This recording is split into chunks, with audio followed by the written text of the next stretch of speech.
Assalamu alaikum баршаңызға. Бүгін жалпы жекпе-жекке келгеніме өте қуаныштымын.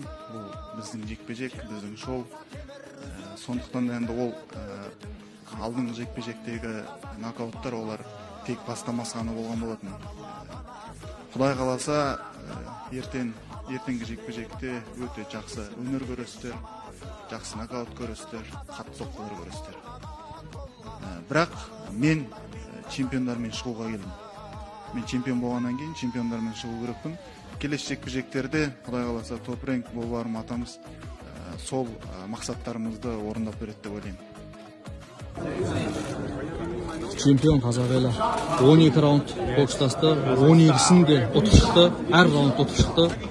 Жеңіске жеттік, чемпиондық титулды сақтадық. Қалай көңіл? Allah razı olsun. Жақсы, өте жақсы жекпе-жек болды. Шыңдалатын нәрселер көп әлі. 13-ші жекпе-жегімізде осылай чемпион мира болып тұрған.